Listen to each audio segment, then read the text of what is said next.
Morning छात्रों, मैं आपका व्यवसायिक शिक्षक दीपक सिंह, महावीर इंटर कॉलेज मलिकपुरा। और ये कक्षा 11 से हम लोग पढ़ रहे थे और रेडियो टीवी का पेपर, जिसमें कि तीसरा पेपर हम लोग कल पढ़े थे परमाणु संरचना, जो हम लोग हाई स्कूल में भी पढ़ चुके हैं साइंस में। और आज पढ़ेंगे वायर एवं स्विच, वही पेपर 3 का तीसरा पेपर का जो है आपका दूसरा चैप्टर। कक्षा 11 में भी 5 चैप्टर है। तो वायर एंड स्विच क्या है? तो वायर और क्या है? वायर तो आप जानते हैं कि विद्युत धारा के मार्ग में प्रवाह प्रस्तुत करने वाले को हम चालक या तार कहते हैं। चालक वह वस्तु है जो इलेक्ट्रॉन को बहने में, प्रवाहित होने में आसानी से प्रवाहित हो जाता है। और केबल क्या है? तो केबल मतलब एक अथवा कई ऐंठों वाला तार। कई तार, जैसे आप पंपसेट वगैरह देखे होंगे तो कई ऐंठे वाले तार होते हैं, ये उसको कई कोर वाला या आवरण वाला तार कहा जाता है। तो इस प्रकार के केबल यूज होते हैं जहां हाई वोल्टेज की ज़रूरत होती है। इसमें जैसे आर्मर्ड केबल क्या है? तो आर्मर्ड केबल, आर्मी से आप समझ रहे होंगे कि इस केबल के ऊपर यांत्रिक सुरक्षा लगाई गई है, ताकि जैसे तार का केबल ओबल लगाया गया है ताकि प्लास्टिक के साथ, कि वो जो है उसके ऊपर धात्विक मतलब धातु से का चढ़ा हुआ आवरण है, तो इसलिए इसे आर्मर्ड केबल कहेंगे। फ्लेक्सिबल केबल क्या है? बारीक तार जो होते हैं इन्हें हम फ्लेक्सिबल केबल कहते हैं। और विद्युत सहायक सामग्री में तार की वायरिंग और केबल में प्रयोग में आने वाली आपके पास जैसे स्विच है, सॉकेट है, होल्डर है, प्लग टॉप है, मेन स्विच है, बैटरी आदि विद्युत सहायक सामग्री है आपकी। तार के प्रकार क्या होते हैं? तो नंगा तांबे का तार होता है, ACSR तार होता है, GI गैल्वेनाइज्ड आयरन तार होता है, फ्यूज तार होता है, यूरेका तार होता है, नाइक्रोम तार होता है। 6 तरह के तार हैं यहाँ पे। ACSR का फुल फॉर्म वो पूछ देता है तो एल्युमिनियम कंडक्टर स्टील रेनफोर्स्ड या ACSR वायर, इस तरह से कहेंगे। तो नंगा तार जो है तांबे का कठोर खींचा गया होता है। ये तार का जो गेज होता है standard wire gauge SWG, standard wire gauge, तो 6 से 8 का इसका होता है। जैसे तार का मिलीमीटर में आप रेडियस नापते हैं, तो इसी तरह से तार का स्टैंडर्ड वायर गेज इसका नाम है SWG। तो 6 से 8 में नापा जाता है इसको। तो इसे ये टिन से आलोपित होता है, ऐसा नहीं, टिन का इसके ऊपर आलोपित किया रहता है, आलोपन रहता है। ये कठोर हार्ड खींचा हुआ, मतलब कठोर खींचा गया तांबे का नंगा तार होता है। और घरेलू वैद्युत वायरिंग में 14 या 16 जो है SWG का प्रयोग किया जाता है। 16 या 14 से 16 घरेलू वैद्युत वायरिंग में।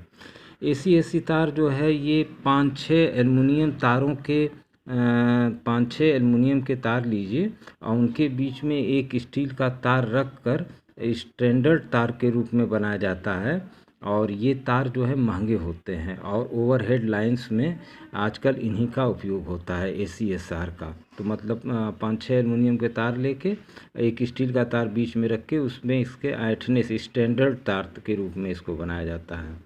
स्टैंडर्ड तार मतलब ये आपका काफ़ी मजबूत होते हैं, झोल सह लेते हैं और स्टील की वजह से, और इसके महंगे भी होते हैं ये। GI तार जो है इनकी लोहे की विशिष्ट ऊर्जा तांबे की अपेक्षा 8 गुना अधिक होती है। देखिए GK का छोटा छोटा सवाल है। और अर्थिंग लाइन में, अगर आप जो घर में अर्थिंग लाइन यूज करते हैं उसमें जो तार यूज करते हैं 6 से 8 GI का तार प्रयोग करना चाहिए। और स्टे तार जो आप लगा रहता है वो GI का स्टैंडर्ड तार प्रयोग किया जाता है, इसमें स्टील का तार जुड़ा रहता है। तो ये आप वायर के बारे में जान रहे थे।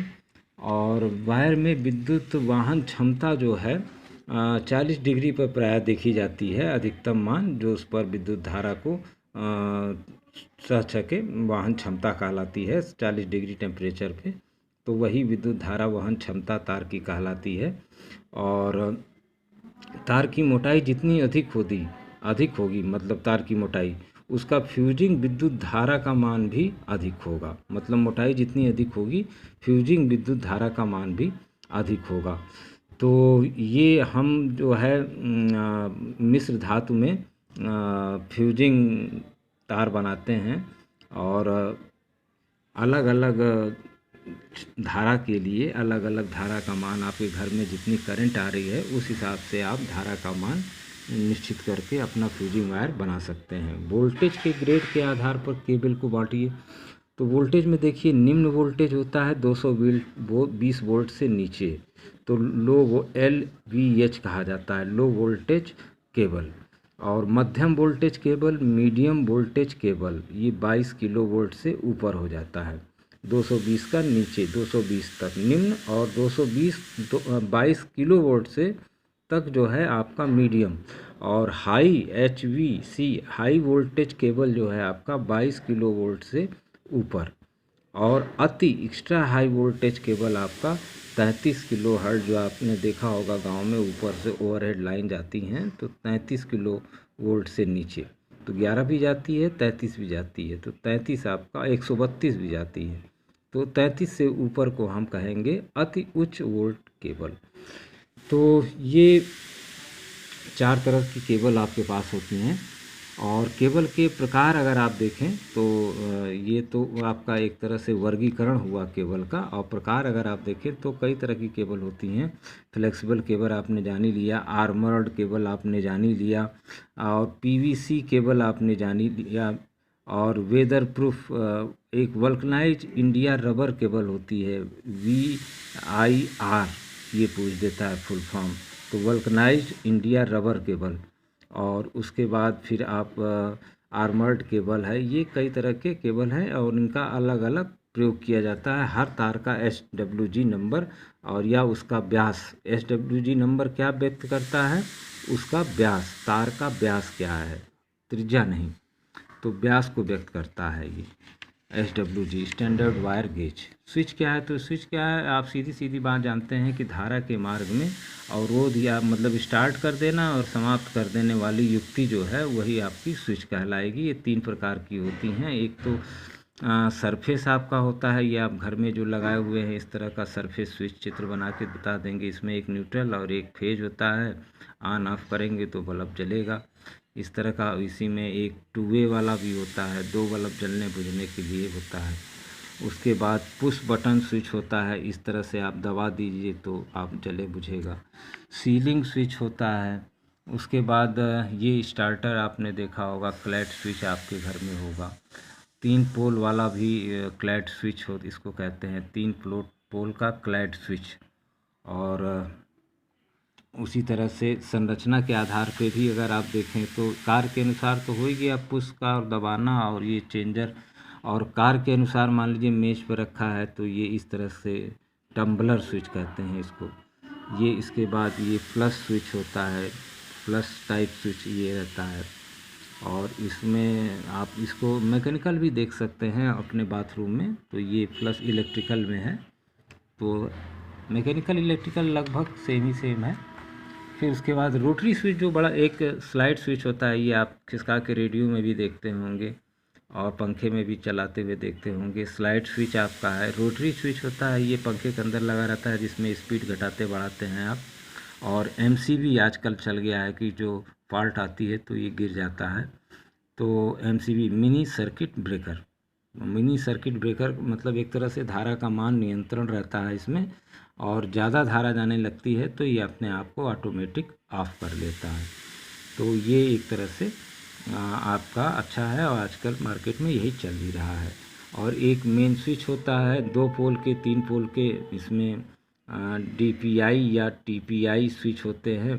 और मेन लाइन के लिए आप ट्यूबवेल वगैरह में देखे होंगे तो ये लगा रहता है आपका मेन स्विच इस तरह का।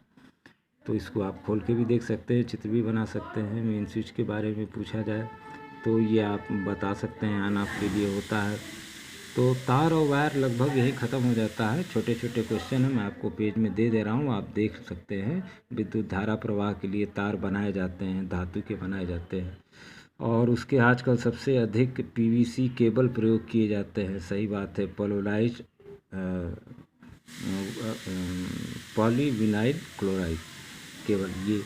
उसके बाद केबल की परिभाषा दीजिए। फ्यूज तार में केबल में वही आपका ऐंठ के यूज किया जाता है। फ्यूजिंग विद्युत धारा मान किसे कहते हैं, और जिससे कि शॉर्ट सर्किट होने से पहले आप लगाते ही हैं घर में फ्यूजिंग तार। तो फ्यूजिंग स्विच किसे कहते हैं, एमसीबी क्या होता है, एमसीबी का पूरा नाम लिखिए, मेन स्विच कहाँ प्रयोग किया जाता है, विभिन्न प्रकार के स्विच के नाम बताइए, कि स्विच कितने महत्वपूर्ण होते हैं। भाई स्विच का रहना बहुत ज़रूरी है। अगर फॉल्ट करंट आ रही है तो एमसीबी रहेगी तो सर्किट को ऑफ भी कर देती है, उपकरण बचा लेती है। तो ये बहुत महत्वपूर्ण है, इनका कार्य भी है। और स्विच में जहाँ ज़रूरत होती है अंदर में, तो अंदर हम ऑन ऑफ कर लेते। एक चीज़ पिछले चैप्टर में मैं फिर दोहरा दे रहा हूँ, ट्रांसफार्मर एसी पे काम करता है, डीसी पे नहीं, क्योंकि डीसी में आवृत्ति नहीं होती। जैसे 220 वोल्ट 50 हर्ट्ज एसी पे लिखा रहता है, तो 50 हर्ट्ज जो है आपका साइकिल पर सेकेंड, एसी की 1 सेकेंड में 50 साइकिल पर सेकेंड हर्ट्ज वो लिखा रहता है। डीसी में ऐसा नहीं होता, डीसी में वोल्टेज होता है सिर्फ। तो इसलिए डीसी ट्रांसफार्मर डीसी पे कार्य नहीं करेगा। तो छोटे छोटे एक आध क्वेश्चन याद आते हैं तो मैं आपको रिपीट भी कर देता हूँ, कभी कभी ऐसे क्वेश्चन पूछ लेता है। तो 10 मिनट से ज़्यादा हो गए छात्रों, और मैं पेज आपको डाल दे रहा हूँ। Many many thanks again. Monday को कॉलेज आए।